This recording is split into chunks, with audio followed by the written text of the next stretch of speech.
12월 7일 말씀 묵상입니다. 오늘 말씀은 사도행전 5장 12절부터 28절까지의 말씀입니다. 앞선 아나니아와 삽비라 사건으로 인하여 초대교회 공동체는 순결과 거룩을 되찾게 되었습니다. 그리고 초대교회는 하나님의 능력을 힘입어 더욱더 확장되고 성숙되었습니다. 즉 교회는 순결하고 거룩해야 합니다. 이처럼 하나님의 뜻에 부합된 교회는 하나님의 은혜와 축복을 받으며 확장되어지고 부흥할 수밖에 없는 것이죠. 교회는 예수님의 손과 발된 사도들의 표적과 기사로 인하여 더욱더 확장되어지고 부흥하였습니다. 복음은 이제 예루살렘에서 그 주변까지 서서히 확산되어졌습니다. 12절입니다. 사도들의 손을 통하여 민간의 표적과 기사가 많이 일어나매 믿는 사람이 다 마음을 같이하여 솔로몬 행각에 모이고, 마음을 같이하여 성령님의 역사는 믿는 자들의 마음을 하나로 일치시킵니다. 성령님께서는 성도들로 하여금 부활하신 예수를 같은 주로 고백하도록 하십니다. 그리고 표적과 이적의 체험을 통하여 예수님만을 바라보도록 하십니다. 따라서 진짜 성령의 충만함을 받은 성도들은 성령의 장중에 사로잡힌 바 되어서 같은 주 그리고 같은 믿음 안에서 일치되는 역사를 보이기 마련입니다. 그렇기 때문에 오늘날 교회가 하나의 마음을 갖지 못하는 이유가 무엇인지를 우리는 잘 알고 있습니다. 예수님의 몸된 교회는 성령 충만해야 합니다. 성령 충만하면 교회는 하나의 마음으로 일치될 수가 있기 때문이죠. 한국교회는 앞으로 성령의 충만함을 통하여 동일한 믿음을 고백하며 일치된 삶을 이루어 가야 할 줄로 믿습니다. 이처럼 초대교회는 성령 충만한 사도들의 손을 통하여 표적과 기사가 많이 일어났고 믿는 사람이 다 마음을 같이 하는 역사가 일어났습니다. 13절입니다. 그 나머지는 감히 그들과 상종하는 사람이 없으나 백성이 칭송하더라.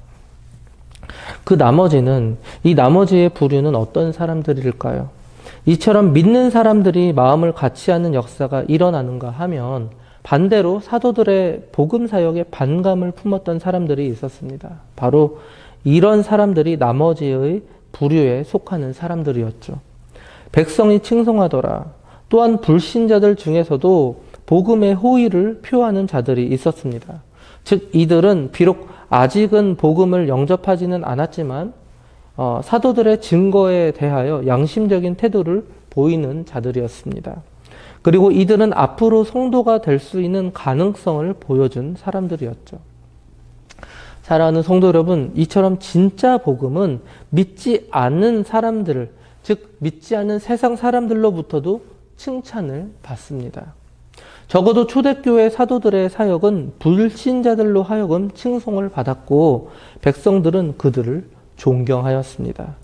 이 점을 통하여 우리가 오늘날 놓치고 있는 것들이 무엇인지를 확실하게 깨닫고 성찰해야 할 것입니다.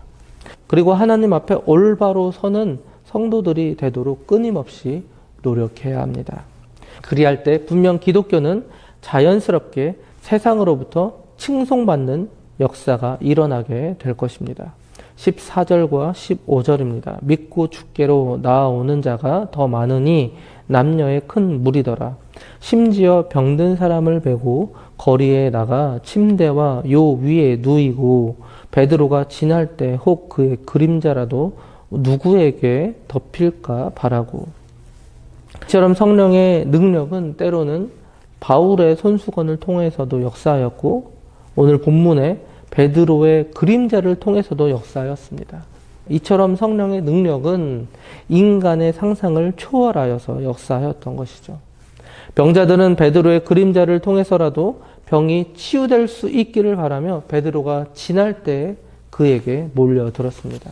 예루살렘 내에 위치한 사람들은 물론 이제는 예루살렘 부근의 사람들도 몰려들었습니다. 16절입니다. 예루살렘 부근의 수많은 사람들도 모여 병든 사람과 더러운 귀신에게 괴로움 받는 사람을 데리고 와서 다 나음을 얻으니라. 예루살렘 부근, 복음이 예루살렘에서 이제는 서서히 그 주변으로 전파되기 시작하고 있는 그런 모습을 보여주는 문장이죠.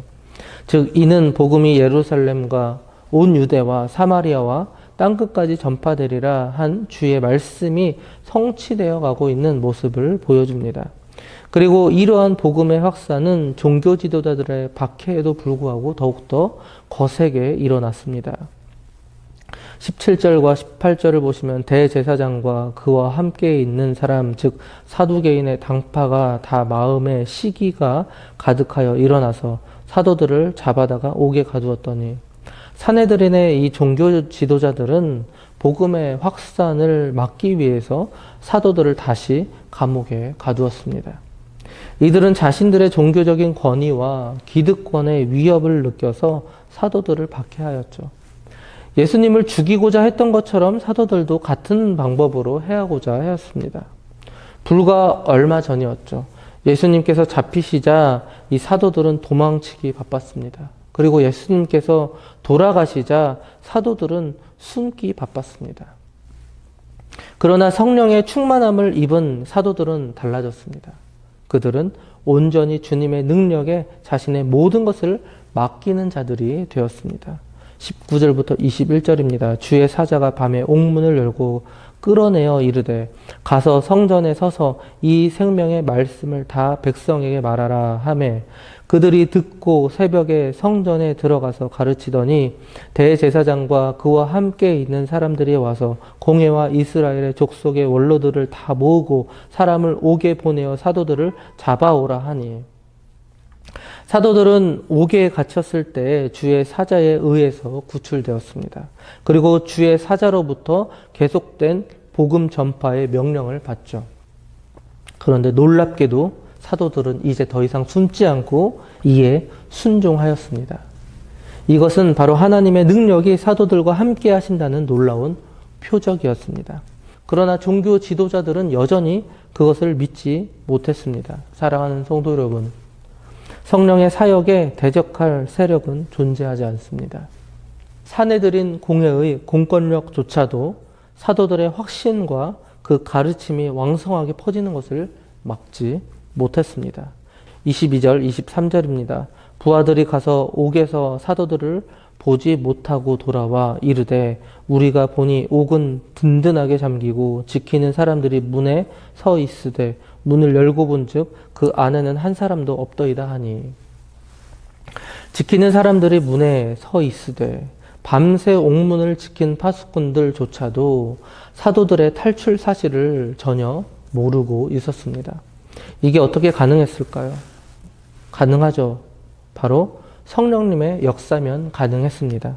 24절과 25절입니다. 성전 맡은 자와 제사장들이 이 말을 듣고 의혹하여 이 일이 어찌 될까 하더니 사람이 와서 알리되 보소서 옥에 가두었던 사람들이 성전에 서서 백성을 가르치더이다 하니, 성전에 서서 자신의 신분이 노출될 수 있었습니다. 그러나 사도들은 자신의 신분 노출에 이제는 더 이상 개의치 않은 그런 모습이었습니다.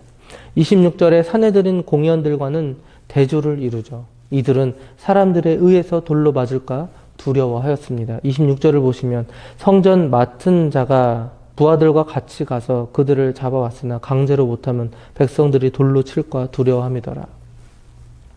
아무튼 사도들은 자신들을 탈출시킨 주의 사자의 명령을 따라 그대로 준행하였습니다. 왜냐하면 그들은 완전히 자신을 주님께 맡긴 자들이었기 때문이죠. 다시 잡혀도 주님께서 다시 구출해 주실 것을 믿었고, 행여나 죽는다 한들 하나님의 영광을 입는 존재로 다시 태어남을 믿었기 때문입니다.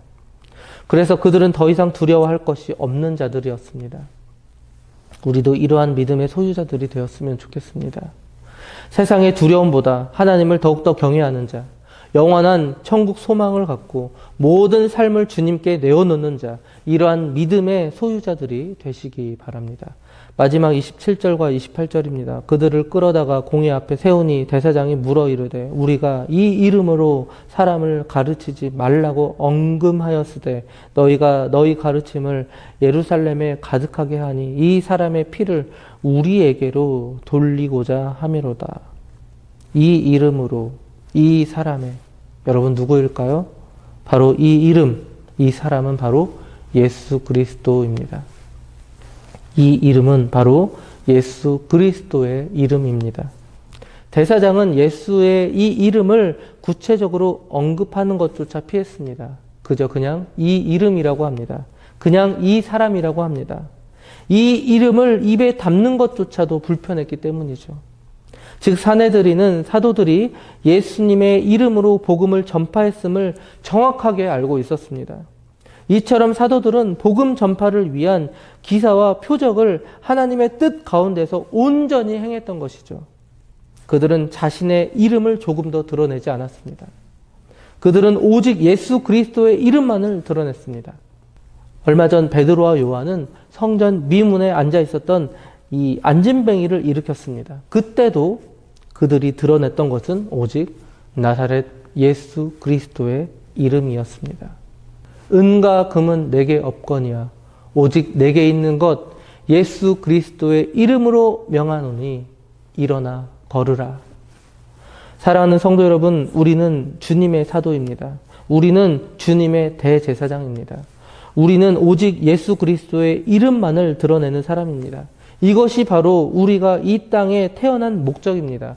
나는 없어지고 오직 예수님만을 증거하는 삶을 사는 것이 우리의 사명입니다.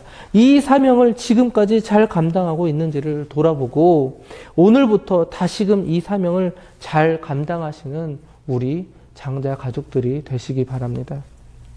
오늘도 한 알의 밀알이 되어서 나는 썩어지고 오직 예수 그리스도의 이름만을 드러내시는 그런 장자 가족들 되시기 바랍니다.